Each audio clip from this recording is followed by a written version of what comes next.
Welcome back, folks, to the Lighthead Online Video Show. This episode of the show is brought to you by Keystone Technologies. Go to KEYSTONETECH.com, Greg. KeystoneTech.com.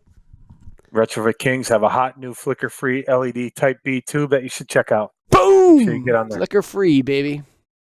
So I want to talk to you just real quickly here, Greg, about Lux As A Service.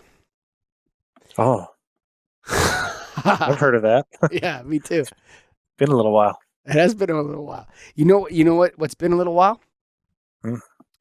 It's been a little while since I've seen any kind of competition from anybody that sells Lux As A Service. How about you? How about competition, or how about even the fact that they do sell it? I haven't even heard. That's why I was surprised when you said that, because that topic has not been brought up in a long time. Even on our show, we were hot on it for a while. The industry was hot on it.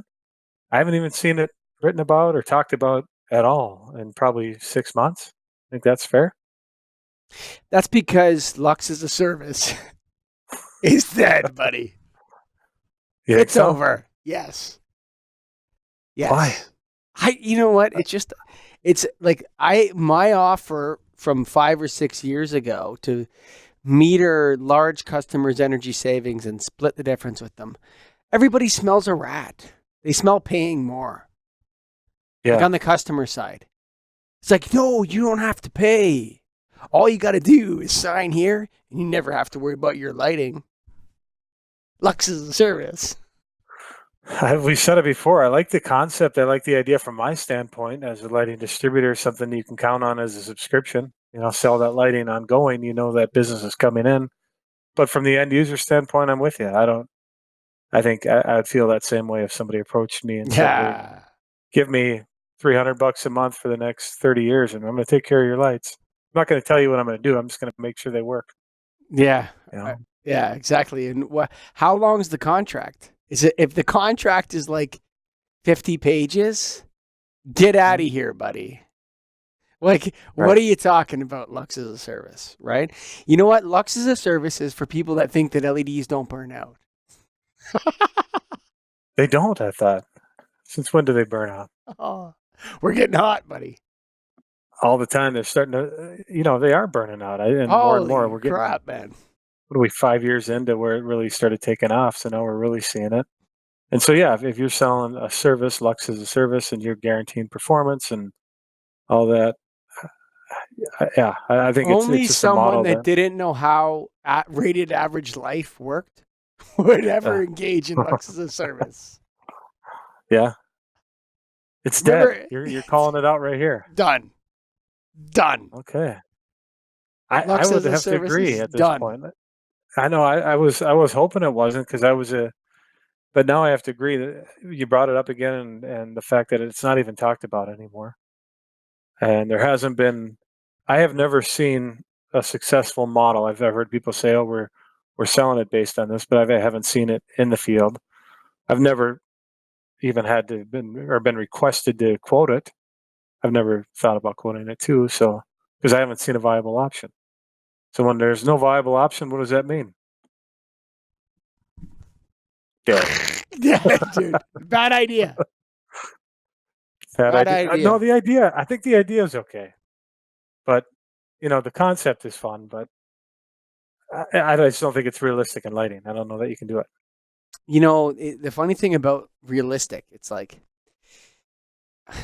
everybody, like you got these like Wall Street banker guys, they're all hot, right? We're going to get a 7% return on investment from the lighting Lux As A Service.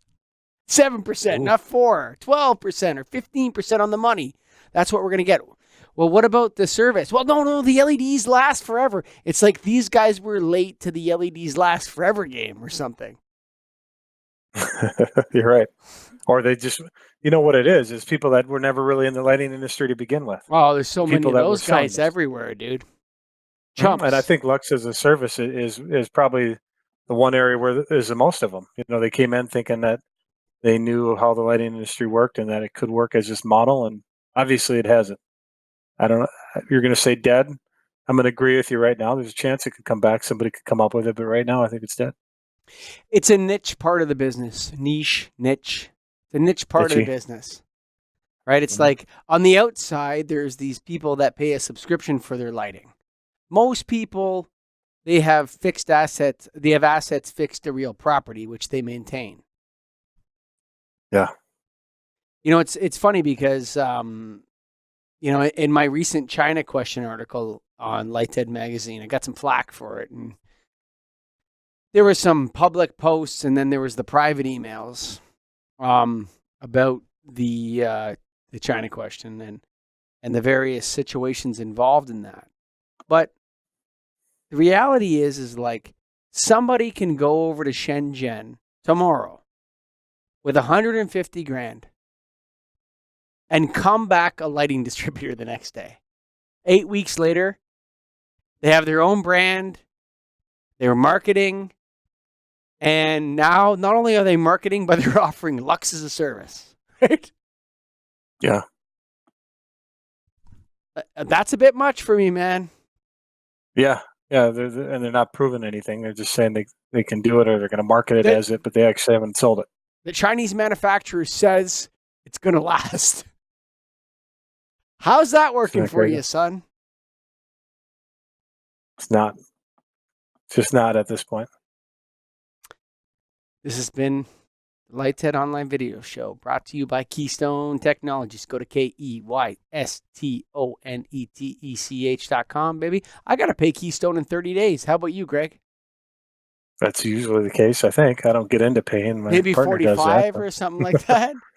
Maybe something like that. At some point, they need money for what we buy. Does Keystone offer you distributor supply as a service? No. So go to KeystoneTech.com. That's KEYSTONETECH.com, baby. KeystoneTech.com.